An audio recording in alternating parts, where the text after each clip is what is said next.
guys, ito yung bracket ni Ayoto. Ayan, okay. Ang maganda kasi, dahil tulad nga ng sinabi ko kanina, si Ayoto, yung mga valid na ano niya, is naka-design pang motor. Normally, pang click pa lang yung meron siyang mga available na, na set. Okay? So, tulad to, yung bracket niya. Ayan, pwede nyo lagyan ng, ano rito, mini driving light. Oo, kasya yan dyan. Ito. Meron ding mini driving light si Ayoto. Pwede kayo maglagay dyan. Ayan, oh. Diba? Tapos ano lang yan, i-modified lang yan para mag-stick siya dyan. Oh, pero ganyan siya. Ayan, may mini driving light. Pwede ka maglagay. So, pwede mo naman takpan yan ng itim na board. Oo, basta may itim ka na board.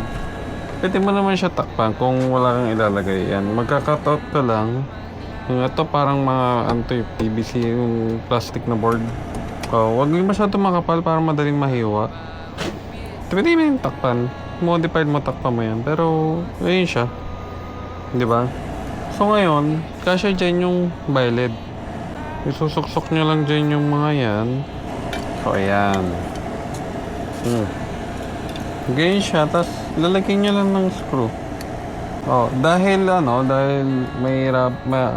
kailangan mo dyan ng maliit na screw. Kung ganito, ayan, may lock na rin kasi to. Kailangan mo rin kasi ng lock pa ganito.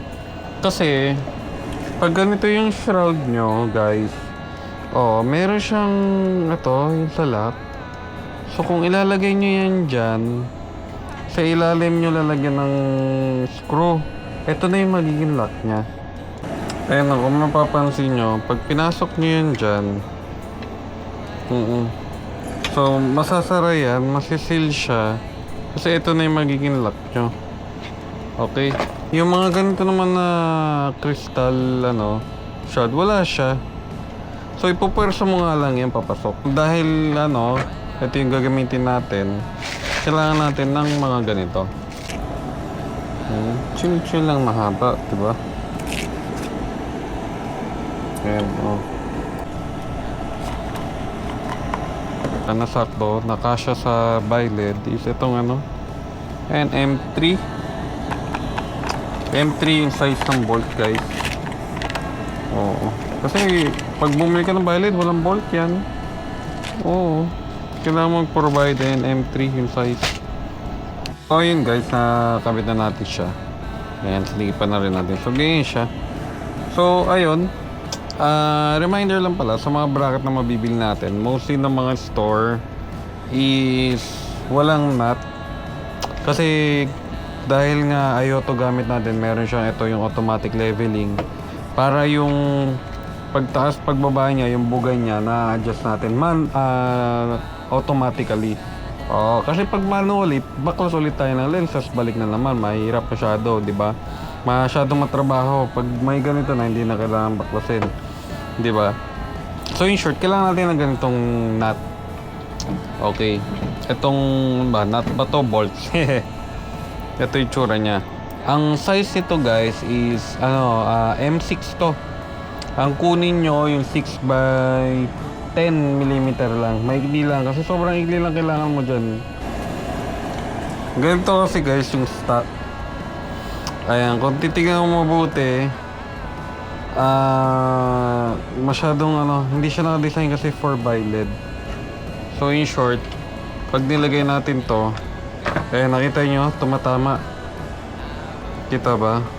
Ayan tumatama siya.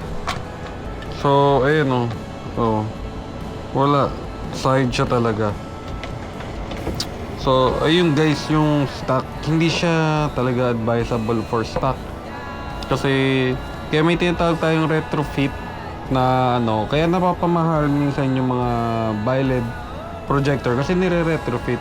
Nakadepende na lang yan sa shop kung malinis yung pagkaka-retrofit nila. Kasi importante yung retrofit. Bakit? Kasi bubutasan mo to Gagawa mo ng butas, gagawa mo ng panibagong kaha. Oo, so uumbok siya rito para lang magkasya yung violet. So kailangan sealed siya. Okay. And ito yung stock. Pakita ko sa inyo yung retrofit, ha. Ito, pa lang meron sila, pero sana kung magkaroon sila sa ibang unit. Ayan yung retrofit sa Click. Nakita nyo? Nakita nyo yung difference? Kitang-kita naman yung difference, diba? Ayun, ang luwag na sa baba, oh. Kaysa rito, ang daming tatamaan. So, ayun. Nakita nyo pati yung taas, oh. Ayun yung difference ng retrofitted sa hindi. So, ang advantage kasi pag retrofit siya, ganito siya, guys. May mga nakita naman akong store na yung bracket nila merong ganitong nagkasama.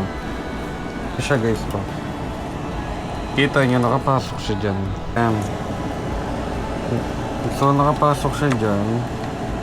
At dahil nakapasok siya dyan, naangat at bababa to. Pakita ko sa inyo kung paano nag-work to. Ha? Ito sa retrofitted na case, nakadesign siya talaga yung leveling para rito.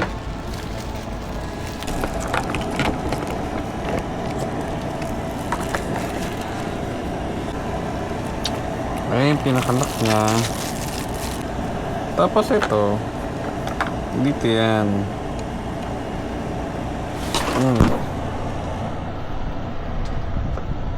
Tapos, ayun siya.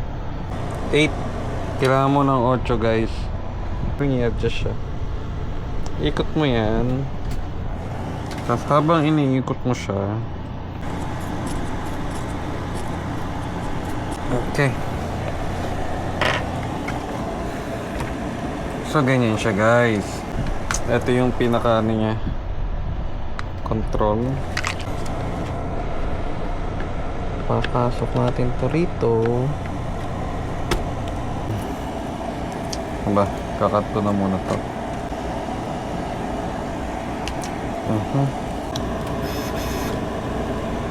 Narinig nyo? Tumunog yung motor. So, ganito yan, guys. Pataas. Ang ginagawa ng motor na to, ayan, tinutulak niya yan. Kaya na. Kapag tinulak niya yan, pababa yan. Ito pataas. Unti lang clearance yan, pero grabe yung effect niya sa ilaw mo para tumaas bumaba. Kaya mas maganda sa mga Click, yung mga ganyang set na. Para hindi ka na mahirapan mag-retrofit, tsaka hindi ka na mapagastos pa ng mahal. Kasi mahal talaga yung retrofit. So ayan. Tignan nyo mabuti kung adjust natin, ha. Gagamitin natin itong motor. Ayan na, bumababa siya. Papatasin ko. Ganun lang yan. Check nyo lang yung yellow basket. Nilalagay ko na lang dyan. Pero ito yung pagkaka-ano nyo sa kanya para ma-build nyo siya. Okay. Next part naman, yung eyeline kung paano siya ilalagay sa headlight natin. Dito. Sheesh!